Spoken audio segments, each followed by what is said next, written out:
దేవుని పరిశుద్ధ నామానికి సమస్త ఘనత మహిమ. ప్రియ దేవుని బిడ్డలారా, ఈరోజు ఫ్రైడే 14th ఆగస్ట్ 2026. మీ అందరికీ యేసు ప్రభువారు పేరట నేను శుభాలు తెలియపరుస్తున్నాను. దేవుని వాక్యాన్ని మనము చదువుకుందామా? మొదటి సమూయేలు గ్రంథము 5వ అధ్యాయము 4వ వచనము. 1 Samuel chapter 5 and verse 4. ఆ మర్నాడు వారు ఉదయముననే లేవగా దాగోను యెహోవా మందసము ఎదుట నేలను బోర్లాబడి ఉండెను. దాగోను యొక్క తలయు 2 అరచేతులను తెగవేయబడి గడప దగ్గర పడి ఉండెను. వాని మొండెము మాత్రము వానికి మిగిలి ఉండెను. దేవునికి స్తోత్రం కలుగునుగాక. ప్రియ దేవుని బిడ్డలారా, చదివిన ఈ వాక్యము మీరు విన్నప్పుడు అసలే ఈరోజు ఎందుకు ఈ మాట మాకు వినిపించబడుతుంది? ఈరోజు జాగ్రత్తగా వినాలి. ప్రియ దేవుని బిడ్డలారా, ఫిలిస్తీయులు దేవుని మందసాన్ని వారు దొంగిలిచ్చి, యాక్చువల్లీ మందసము పట్టబడ్డాది.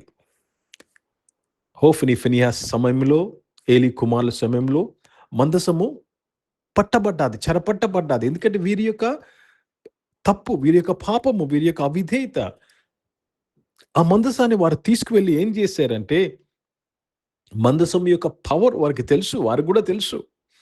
మనం ఎక్కడ పెట్టుకున్నా మనకు డేంజర్ కాబట్టి మన దేవతల్లో గ్రేట్ దేవత అయిన దాగోను దగ్గర పెడతామని అనుకున్నారు వాళ్ళు.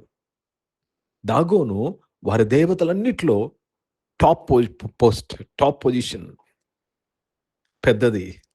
సో దేవుని మందసాన్ని తీసుకువెళ్ళి దాగోను దగ్గర పెడితే ఆ మర్నాడు వారికి ఏం కనబడుతుందంటే, ఆ యొక్క దాగోను యెహోవా మందసం ఎదుట నేలను బోర్ల పడి ఉండెను. అర్థమవుతుందండి? అర్థమవుతుందా మీకు? చేతులు నరకబడ్డాయి దాగోనిక. ప్రియ సంగమా, ప్రియ దేవుని బిడ్డలారా, చేతులు, తల గురించి రాయబడ్డాది, కాళ్ళ గురించి రాయబడలేదే. ఎందుకు తెలుసండి? This is half fish and half man. అందుకే కాళ్ళు లేవు, కాళ్ళ గురించి ప్రస్తావింపబడలేదు. You can go search in Google, you will know more about this. అయితే ఎందుకు ఈరోజు ఈ వాక్యాన్ని మనం చదువుతున్నాము? ఆ రోజు దేవుని మందసము ముందే దాగోను నిలవలేకపోతే, యేసుక్రీస్తు అని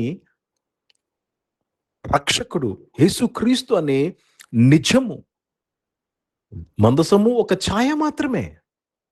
ఒక ఛాయ దగ్గరే దాగోను నిలవలేకపోతే యేసు ప్రభు వారి దగ్గర ఎలా నిలబడగలరు? ఈరోజు మీ జీవితాల్లో దుష్టుడు, అపవాది అనేక విషయాల్లో మిమ్మల్ని తొందర పెడుతూ, మిమ్మల్ని బాధ పెడుతున్నాడు. దేవుని మందసము దగ్గర వాళ్ళు నిలవలేకపోయాడు. ఈరోజు మందసము కంట గొప్ప పేరు యేసుక్రీస్తు పేరు. The name of Jesus is above all names. Yesu ప్రభు నామములో ఏ శక్తి నిలవగలదు? ఈరోజు నాకు ఆ అటాక్ అయింది, నాకు ఈ అటాక్ అయింది, నాకు అలా జరిగింది అని అంటున్న మీతో దేవుడు మాట్లాడుతున్నాడు. మందసం ముందే నిలబడలేకపోయారు. యేసు ప్రభు నామం దగ్గర ఎవరు నిలవగలరో? కాబట్టి ప్రియ దేవుని బిడ్డలారా, నీవు ధైర్యంగా ప్రతి విషయంలో ముందుకు సాగిపోవాలని దేవుడు ఈ వాక్యాన్ని ఈరోజు మనకు ఇస్తా ఉన్నాడు. దేవునికి కృతజ్ఞతాస్తుతులు చెల్లిస్తూ దేవుని నామాన్ని నేను మహిమపరుస్తూ, let me read this in English. And when they arose early on the morrow, behold, Dagon had fallen upon his face to the ground before the ark of the Lord, and the head of Dagon and both the palms of his hands were cut off upon the threshold. Only the stump of Dagon was left to him. ప్రియ దేవుని బిడ్డలారా, దేవునికి స్తోత్రం కలుగును గాక. So మందసం ముందే నిలవలేనప్పుడు ఇప్పుడు original substance యేసుక్రీస్తు అండి. అది ఓల్డ్ టెస్టిమెంట్లో ఛాయ మాత్రమే. మనం ఇప్పుడు నిజములో ఉన్నాము. పాత నిబంధన ఒక shadow. Now we're not in shadow, we're in the light. ఈ లైట్ లో ఏ శత్రువు నిలవగలరు? हिंदी में पढ़ेंगे। पहला शमूएल का पत्र, उसमें 5 अध्याय और 4 वचन पढ़ रहे हैं। फिर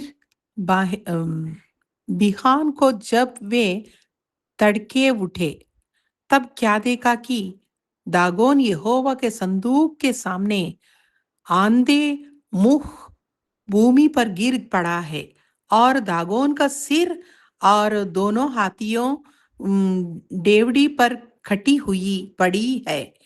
निदान दागोन का केवल दंड समूचा रह गया। प्रभु को धन्यवाद अदा करते हैं।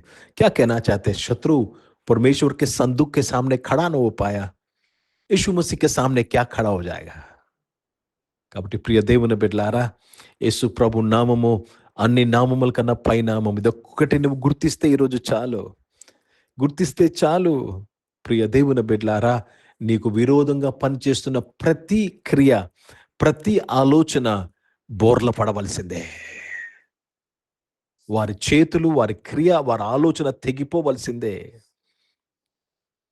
చేతులు తెగవేయబట్ట అర్థం ఏంటి తెలుసండి? వారి క్రియలు తెగవేయబడుతున్నాయి. నీకు విరోధంగా ఎన్ని రూపింపబడినను వాటి చేతులు తెగవేయబడ్డాయి. Because of Jesus Christ. ప్రార్థన చేసుకుందాం. పరిశుద్ధ తండ్రి, జీవం గల దేవ, మీ వాక్యం ద్వారా మాతో మాట్లాడి బలపరచినందుకు స్తోత్రములు. ఈ ఆరాధనలో బిడ్డలందరిని బట్టి స్తోత్రములయ్యా. ఈరోజు వారు ఎటువంటి శ్రమలో, కష్టంలో, బాధలో ఉన్నారో నాయన, వాటన్నిటి నుంచి నువ్వు విడిపించిన దేవుడు యేసు ప్రభు నామములో వారి కష్టము నాయన, వారి దగ్గర నాయన సాగిలిపడి బోర్లో పడినందుకు స్తోత్రాలు చెల్లిస్తున్నాను. అనారోగ్యం వారందరినీ స్వస్థపరిచినందుకు స్తోత్రం. జాబ్స్ చేసిన వారు, జాబ్స్ కొరకు వెతుకుతున్న వారు దీవించిన స్తోత్రం. బిజినెస్ చేసిన వారు దీవించిన స్తోత్రం. చదువుకుంటున్న వారు చదువులో మీ దీవెని కొరకు స్తోత్రం. ఈరోజు పుట్టినరోజులు, పెళ్లి రోజులు జరిపించుకున్న వారు మీరు దీవించి ఆశీర్వదించినందుకు స్తోత్రంలో చెల్లిస్తున్నాను. పరిశుద్ధ తండ్రి, పరిచయం చేసిన వారిని దీవించిన నాయన, భారతదేశం కొరకు, భారతదేశ రక్షణ కొరకు, యెరూషలేము కొరకు, ఇజ్రాయెల్ దేశం కొరకు, యెరూషలేముకి శాంతి సమాధానం కొరకు ప్రార్థన చేస్తూ యేసుక్రీస్తు నామమున ప్రార్థనని వేడుకొచ్చున్నాను తండ్రి.